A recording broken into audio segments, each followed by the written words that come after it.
Miarahaba tompoko, akory ranandria, akory za, mbola tsara, akory lié. Mivaovao antsika androany, aza adinina nefa ny manao j'aime sy miabone ny chaîne-natsika, misaotra tompoko.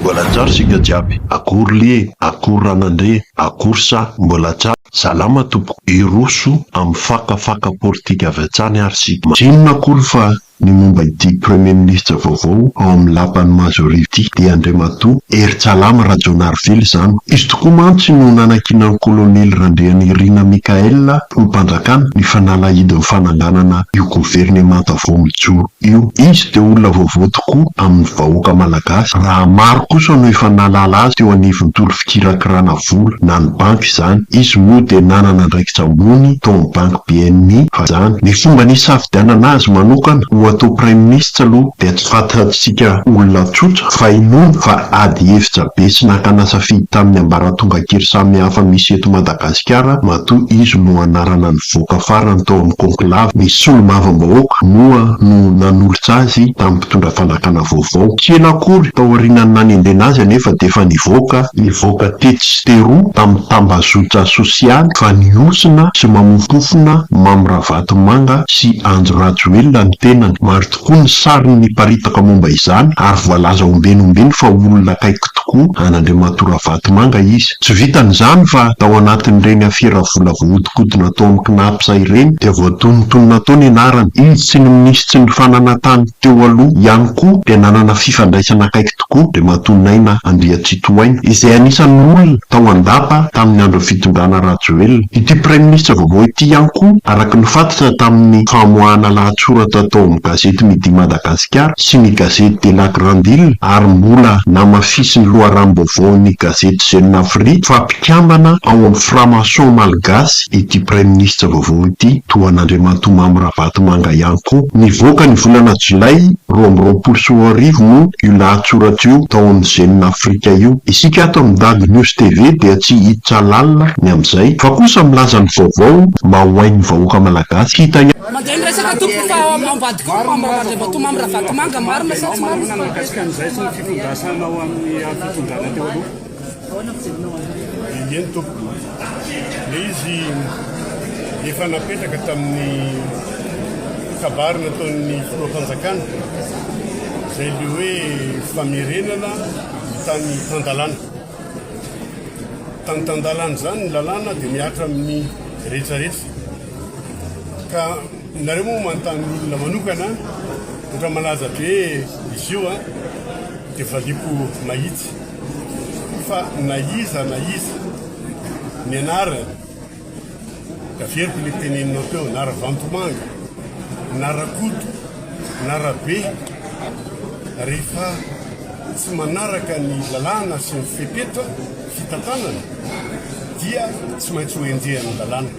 Ary raha ohatra misy fanenjehan'ny lalàna avy any amin'ny tanàna hafa ataontsika hoe efa manana coopération fifandraisana amintsika ohatra le misy azy any Maurice dia mandaja ny fepetra fifanarahana amin'ny fametrahana ny lalàna isika Madagasikara.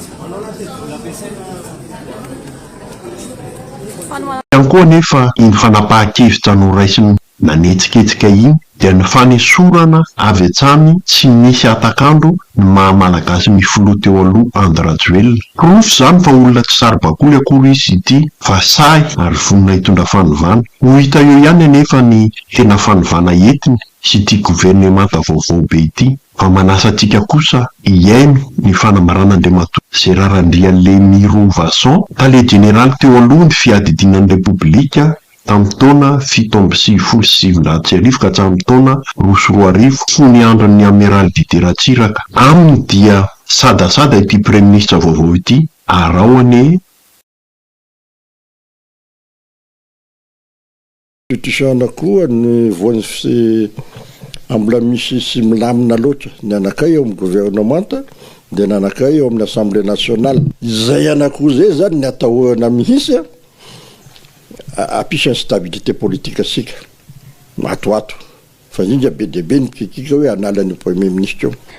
Chef de gouvernement mihitsy no ohatrany ananan'olona aiahy be voalohany indrindra misy miteny hoe manana double nationalité io prime ministre io nanefa zay nidivana faharoa manaraka an'izany a nidivana tamin'ny Saint Christian sy Mama Vatomanga dia ny conflit d'intérêt zay nisy nazava tsara teo Mama Vatomanga sy ny prime ministre lavatra hita maso sy re dia hoe manana conflit amin'ny Mama Vatomanga izy sy safianina moa zany fa tsy manana conflit d'intérêt koa izy amin'ny olona nampiasa azy taloha ny groupe axiane dia iverinao amin'izany zany fa zay zavatra niadina teo aloha ihany mbola miverina io aesy ohatra amin'izany fosiny hoe ahoana moa io anga io fa nisy spécial knaps ohatra nanome vola ny fikambanana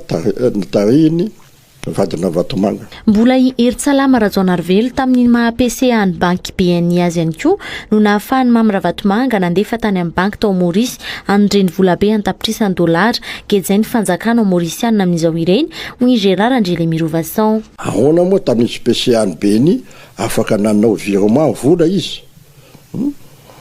Sy fantatro mino aloha fa tao amin'ny BNI ny akabeazan'ny vola reny nakany Maurice izay gezay ny fanjakana Maurice fa lazainy fa agent de crime et blanchiment d'argent fa sy virement commercial sotro.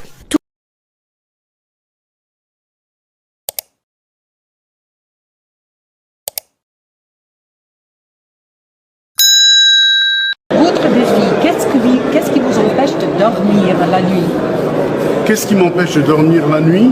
C'est de penser que Madagascar est un pays formidable, avec beaucoup de richesses, aussi bien au niveau des ressources humaines qu'au niveau des matières et des ressources naturelles, soit dans les pays les moins avancés. Ça ne me fait pas dormir. Alors le prochain challenge, le prochain rêve, c'est que dans 2 ans, si l'État travaille avec nous, c'est que nous soyons gagnants du trophée des pays en développement.